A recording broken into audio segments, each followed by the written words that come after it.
গোপালগঞ্জে এনসিপি প্রোগ্রামে বাকশালীদের হামলা হয়েছে। আসল সমাবেশ শুরু হওয়ার আগেই হামলা কিন্তু হয়েছে।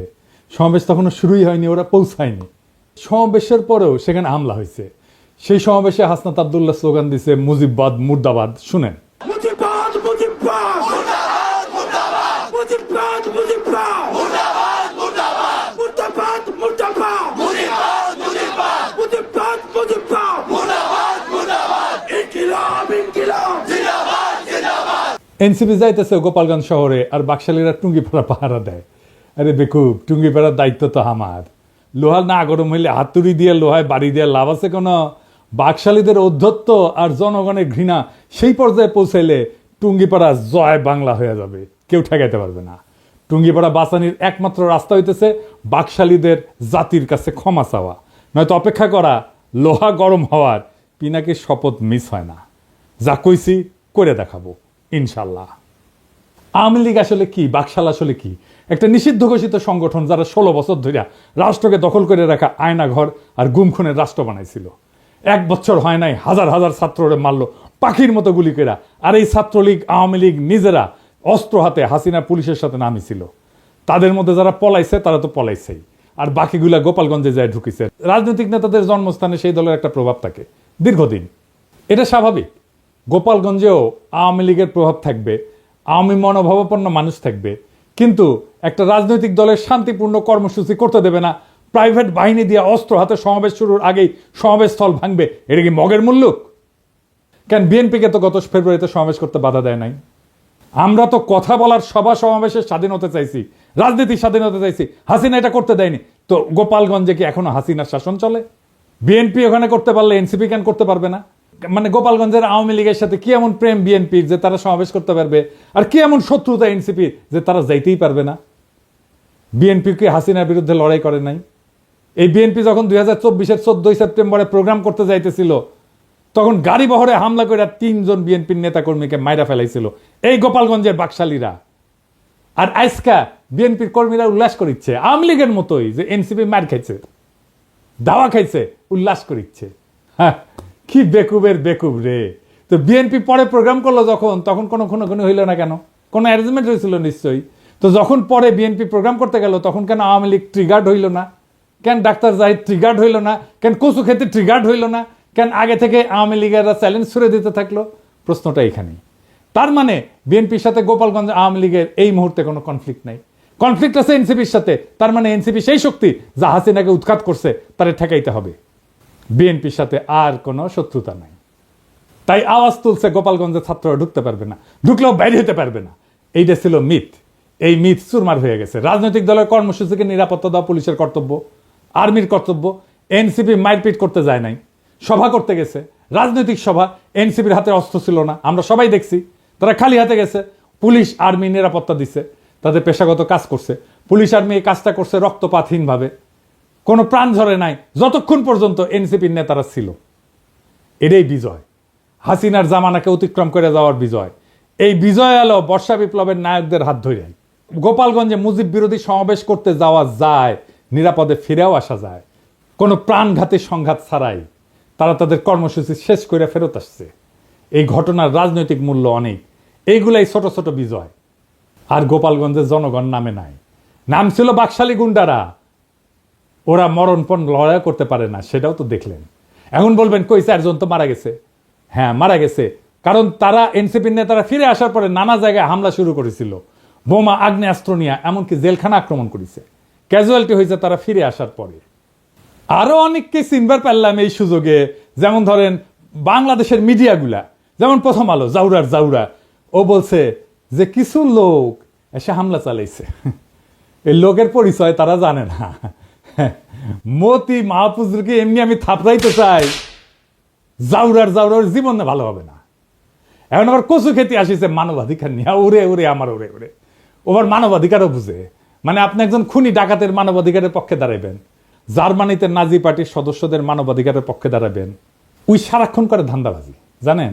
কই থেকে কি টাকা কামানো যায় তার ধান্দা করে। টাকা কামানো খারাপ কিছু না, কিন্তু মিনিমাম নৈতিকতা তো থাকবে। একটা এক্সাম্পল দিই, ওই যে মুস্তাক মারা গেল না, রিমান্ডে নিছিল, তার সাথে কিশোরকে ধরেছিল। কেন ধরেছিল জানেন? নাফিস শরাফতের একটা কার্টুন আঁকিছিল কিশোর। এই আইডিয়া সামির প্রকাশ করেছিল আই এম বাংলাদেশিতে। সামি ওইটার অ্যাডমিন, সে নিজেই কইছে যে দেখেন সেই পেজ সেই চালাইতো। সেই নাফিস শরাফত রেগে গিয়া এই কিশোর আর মুস্তাককে অ্যারেস্ট করে পিটায়। মুস্তাককে এতই পিটাইছিল যে সে প্যান্টে হাগে দিছিল। তারপর তো মুস্তাক মরে গেল। সেই নাফিস শরাফতের একটা কাজের জন্য এই সামি তদবির করছে মন্ত্রণালয়ে, কাজ দেয় না এই জন্য মন্ত্রণালয়ের দায়িত্বপ্রাপ্ত বিশেষ সহকারী পিছে সে লাগিছে, তার নামে রিপোর্ট করাইছে। যে আমার কমরেডকে মাইরা ফেলাইলো তার জন্য তদবির। সি সি সি সি রে সামি সি। আমি এটা শুনে বাকরুদ্ধ। একটা মানুষের নৈতিক পজিশন এত সহজে বেঁচে দেওয়া যায়? মুস্তাকের জীবনের এতটুকু মূল্য নাই তার কাছে। আমি যে ওরে অপছন্দ করি এমনি এমনি না, ওর মধ্যে বিবেক মনুষ্যত্ব কিচ্ছু নাই। ওর সঙ্গে যখন কথা হইতো তখন আমি বলছিলাম যে আপনি মোটা আজিজের মারছেন না, সেটা আমাদের জন্য ভালো হয়েছে, কিন্তু আপনার একটা বস্তু বড় ক্ষতি হয়েছে। আপনার মধ্যে একসময় রিমোর্স আসবে, অনুতাপ আসবে। আজ না হোক কাল আসবে, কাল না হোক পরশু আসবে, নয়তো মরার আগে আসবে। আপনার মনে হবে একজন মানুষ আপনারে বিশ্বাস করেছিল, সে খারাপ মানুষ তাতে সন্দেহ নাই, কিন্তু বিশ্বাস করছিল আপনাকে। সেই বিশ্বাস, ট্রাস্ট আপনি ভাঙছেন। ট্রাস্ট একটা খুব ইম্পর্টেন্ট জিনিস। বাংলাদেশে বিশ্বাস ভাঙাটা কোনো ব্যাপার না। আর এই কচুকেতিরকে দেখে বুঝলাম ও মরার টাইমে ওর রিমোর্স আসবে না। তবে আল্লাহর মায়ের বলে একটা জিনিস আছে না, সেটাও টের পাইতে শুরু করবে এখনই ও টের পাবে। বাংলাদেশের কোনো মানুষ তাকে আর বিশ্বাস করবে না। আর আমি তো আমার এপিসোডে তার প্রশংসা করেই যাব। মানুষ জানবে একজন অতিশয় ভালো মানুষ আছে দুনিয়ায়, সে ভালো কাজ করে, সে ভালো ছেলে। সন্ধ্যায় হাত মুখ দিয়ে পড়তে বসে আর দেখে কোটি কোটি ধান্দা করা যায়, কোটি কোটি চান্দা আদায় করা যায়। কারে কারে দিয়ে চান্দা আদায় করে সেটাও জানি। যাই হোক, অনেকে কইতেছে যে এই হাসনাত আর্মি চিফের বিরুদ্ধে দাঁড়াইছিল, এখন আর্মির গাড়িতে কেন নিরাপত্তা নিল? আসেন ব্যাপারটা একটু বুঝে দেখি। আর্মি রাষ্ট্রের অধীনে একটা এজেন্সি, কিন্তু আর্মি নিজেই যদি একটা সার্বভৌম এজেন্সি হয়ে উঠতে চায় তাহলে রাষ্ট্রের নাগরিক তার বিরোধিতা করবে। আর্মি চিফ বাংলাদেশের পলিটিক্স নিয়ে কথা বলতেছে, যেটা তার ডোমেনের মধ্যে না। সে নিজে একটা সার্বভৌম এজেন্সি হয়ে উঠতে চাইছে। সার্বভৌম ক্ষমতা জনগণের, সে সেই সার্বভৌম ক্ষমতার শেয়ার কাউকে দেবে না গণসম্মতি ছাড়া। ওয়াকার গণসম্মতি ছাড়াই সেই সার্বভৌম ক্ষমতা নিতে চাইছিল। এনসিপি ছাত্ররা আমরা আর্মি চিফের সার্বভৌম এজেন্সি হয়ে এটার বিরোধিতা করছি, ভবিষ্যতেও করব যদি আবারও চেষ্টা করে। আমি রাষ্ট্রের নাগরিক হিসেবে রাষ্ট্রের বাহিনীর সব সার্ভিস পাওয়ার অধিকার রাখি। আমি নাগরিক হিসেবে তাদের নিয়োগকারীও বটে, আমাকে সেবা দেওয়া তার কর্তব্য। আর্মি চিফের সার্বভৌম এজেন্সি হয়ে ওঠার বিরোধিতা আর আর্মি নিরাপত্তা সার্ভিস নেওয়ার মধ্যে কোনো বিরোধ নাই, বরং রাষ্ট্র আর নাগরিকের মধ্যে সম্পর্কের ধরনই এটা। আর্মি এনসিপি নেতাদের অনুগ্রহ করে নাই, এনসিপি নেতারা ওয়াকারের বিরোধিতা করে ভুল করে নাই। আমার প্রোফাইলে বিএনপির পোলাপাইনরা এসে কমেন্ট করছে যে কেন ওরা পালায় আসলো, এটা কোনো হ্যাডম হইল?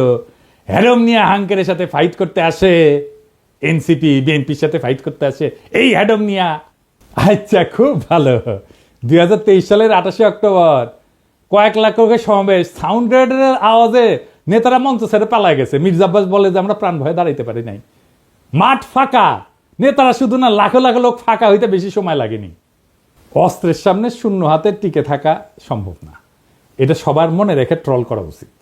এই ছেলেদের অসীম সাহসের কারণে গত বছরের 5ই আগস্ট হাসিনা দেশ ছেড়ে পালাই যেতে বাধ্য হয়েছিল। এই ছেলেগুলো তখন রুখে দাঁড়াইলে আজও হাসিনা মসনদে থাকতো, খালেদা জিয়া আজকাল জেলে থাকতেন, আর আপনাদের অনেকেই গুম হইয়া আয়না ঘরে থাকতেন, কেউ কেউ মারাও যাইতেন ক্রস ফায়ারে। আপনাদের কে বুদ্ধি দেয় এনসিপির পিছে লাগতে? আপনাদের দল তো ছাত্রদের জন্য বিবৃতি দিচ্ছে, তাদের নিরাপত্তার জন্য উদ্বিগ্ন হয়েছে। আপনার দলের নেতাদের সাথে তো আপনাদের ডিসকানেকশন। এখন আমি বুঝতে পারি যে কেন মির্জা ফখরুল মাঝে মাঝে মেজাজ হারায় ফেলে, কেন বক্তৃতা দিতে যে ধমকাধমকি করেন, থাপ্পড় টাপ্পড় মারেন।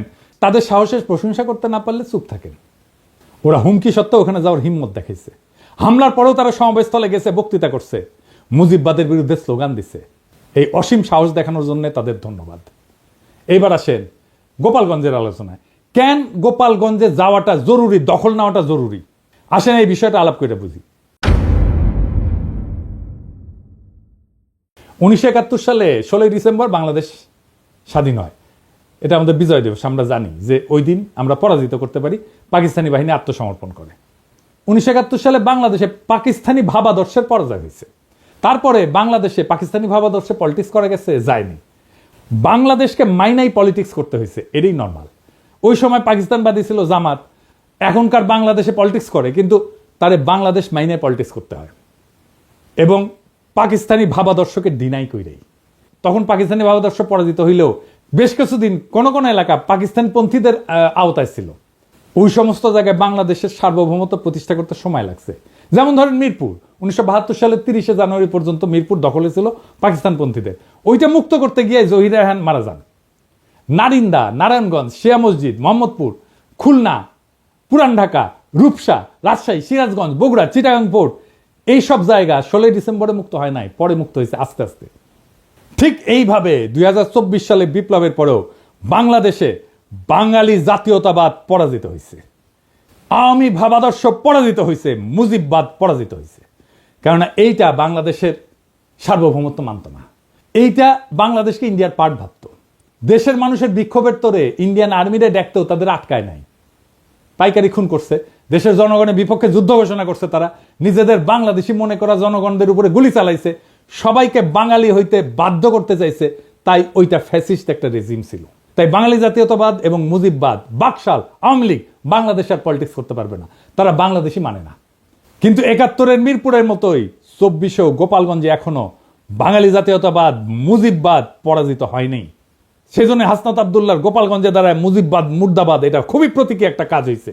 মুজিববাদ মুজিববাদ মুর্দাবাদ মুর্দাবাদ মুজিববাদ মুজিববাদ মুর্দাবাদ মুর্দাবাদ মুর্দাবাদ মুর্দাবাদ মুজিববাদ মুজিববাদ মুজিববাদ মুজিববাদ মুর্দাবাদ মুর্দাবাদ ইনকিলাব ইনকিলাব জিন্দাবাদ জিন্দাবাদ। আমি গোপালগঞ্জের আমজনতারে বলবো, আপনারা বাংলাদেশ না মানা রেসিস্ট, ফ্যাসিস্ট বাঙালি জাতীয়তাবাদে থাকেন না, আর মদত দিয়েন না। সারেন্ডার করতে বাধ্য করেন অ্যান্টি বাংলাদেশ বাঙালি জাতীয়তাবাদী এবং মুজিববাদীদেরকে। পরাজয় মাইনে নিতে বলেন, মাইনে নিয়ে বাংলাদেশের মেইন স্ট্রিমে জয়েন করতে বলেন মেহেরবানি কইরা। আর এটা যদি না করতে চান, গোপালগঞ্জ বিপ্লবের বাংলাদেশের সার্বভৌমত্ব প্রতিষ্ঠা করা হবে। আপনারা এক সপ্তাহ টিকতে পারবেন না, আর্মি পুলিশ কিচ্ছু লাগবে না, জাস্ট আপনাদের সাপ্লাই চেইন বন্ধ করে দেওয়া হবে। আপনারা বাইরে হতে পারবেন কিন্তু ঢুকতে পারবেন না। সব ইকোনমিক অ্যাক্টিভিটিস বন্ধ হয়ে যাবে, জ্বালানি তেলের সাপ্লাই বন্ধ হয়ে যাবে, গ্যাস বন্ধ হয়ে যাবে, ইলেকট্রিসিটি সাপ্লাই বন্ধ করে দিলে আপনারা শেষ। আগে ঘোষণা দেওয়া হবে, শহর ছাড়েন, 24 ঘন্টার মধ্যে ফাঁকা হয়ে যাবে শহর, সব সরকারি কর্মচারীদের উইথড্র করা হবে। পারবেন 7 দিন টিকতে? প্রফেসর ইউনূসের দায়িত্ব বাংলাদেশের সার্বভৌমত্ব প্রতিষ্ঠা করা গোপালগঞ্জে। আবার 1 মাস পরে মার্চ টু গোপালগঞ্জ ঘোষণা করা হবে, যদি আপোষে সারেন্ডার না করে তাইলে। বেগম জিয়া বলছিলেন গোপালগঞ্জের নামই বদলাই যাবে, গোপালগঞ্জ আর থাকবে না। শুনেন, আপনি কি এখন মুখটা বন্ধ কেন? এই যে মহিলা, আপনার মুখটা এখন বন্ধ কেন? বলেন তো কি বলছিলেন এতক্ষণ ধরে? মুখটা বন্ধ কেন এখন? দেশ কোথায়? গোপালী? গোপালগঞ্জ জেলার নামই বদলে যাবে, বুঝছেন? গোপালগঞ্জ আর থাকবে না। এইটা বাস্তবায়ন করতে হবে। এর জন্য 2টা কাজ করা যায়। এক, গোপালগঞ্জের নামটা বদলে ফেলাই যায়, বা জেলা সদর পরিবর্তন করে অন্য উপজেলায় নেওয়া যায়, নাম বদলায় দেওয়া যায়। গোপালগঞ্জ বদলে কাশিয়ানি করা, কিন্তু মৌলিক কোনো পরিবর্তন করা হবে না। আর 2 নম্বর হচ্ছে গোপালগঞ্জের উপজেলাগুলোকে জিওগ্রাফিক্যাল লোকেশনে, রোড কানেক্টিভিটি এবং হিস্টোরিক্যাল কালচারাল কানেকশনের ভিত্তিতে অন্যান্য জেলার সাথে রিডিস্ট্রিবিউট করে দেওয়া, গোপালগঞ্জ জেলায় বাদ দিয়ে দেওয়া। এক্ষেত্রে যেটা করা যেতে পারে, 1 নাম্বার, কাশিয়ানি এবং গোপালগঞ্জ সদরকে নড়াইলের সাথে যুক্ত করে দেওয়া যায়, মাকসুদপুর উপজেলাকে মাদারীপুরের সাথে যুক্ত করে দেওয়া যায়, কোটালীপাড়াকে বরিশালের সাথে যুক্ত করে নতুন নামকরণ করে দেওয়া যায়, আর টুঙ্গিপাড়াকে বাগেরহাটের সাথে যুক্ত করে নতুন নামকরণ করা যায়। তো এতে একটা জেলা কমে যাবে। তো একটা জেলা যদি কমে যায়, তাহলে আমরা কোনো একটা জায়গাকে, যেমন ভৈরব বা লাকসামকে নতুন জেলা ঘোষণা করে মোট জেলার সংখ্যা 64 রাখা যায়। এখন সময় আসছে একটা প্রতীকী কিন্তু বাস্তব সিদ্ধান্ত গ্রহণের।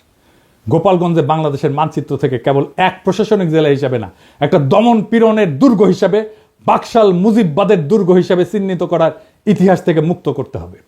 টুঙ্গিপাড়া বা গোপালগঞ্জ কখনো একটা পরিবার বা মতাদর্শের ব্যক্তিগত দুর্গ হতে পারে না। এটা বাংলাদেশ নামের জাতির অংশ। এই জাতির মালিক জনগণ, কোনো পরিবার না। 1972 সালে যেমন মিরপুর জমাট পাকিস্তানি জাতীয়তাবাদ গুড়ায় দিছিল, জনতার বিজয়, সে তেমনি 2025 সালে গোপালগঞ্জে ভাঙতে হবে সেই বাঙালি জাতীয়তাবাদ, মুজিববাদের ছত্রবেশী ফ্যাসিবাদের দুর্গ। 21 শতকের বাংলাদেশে জায়গা নাই সেই রাজনীতির, যারা বাংলাদেশকে ভারতীয় মতাদর্শের গুদামে পরিণত করতে চায়। গোপালগঞ্জের প্রশাসনিক পুনর্বিন্যাস শুধু রাজনৈতিক প্রতিশোধ না, এটা ভবিষ্যতের জন্য বার্তা। আর কোনো জেলাকে পরিবারতন্ত্রের দুর্গ করা যাবে না। যে জেলা জনগণের বিরুদ্ধে চলে যায়, তাকে আবার জনগণের ভিতরে ছড়াই দিতে হবে। এই দেশ কারো ব্যক্তিগত জমিদারি না। মুজিববাদ না বাংলাদেশ জিন্দাবাদ, বাকশাল না গণতন্ত্র জিন্দাবাদ, টুঙ্গিপাড়া না সার্বভৌম বাংলাদেশ জিন্দাবাদ। আমরা চলছি, আমরা চলা শুরু করছি, আর থামবো না। এবার শুধু ঢাকাই না, আবার হবে মার্চ টু গোপালগঞ্জ। যদি না মানে আপোষে, তবে শুরু হবে গণজনতার শুদ্ধি অভিযান। গোপালগঞ্জ থাকবে না, থাকবে শুধু বাংলাদেশ। ইনকিলাব জিন্দাবাদ।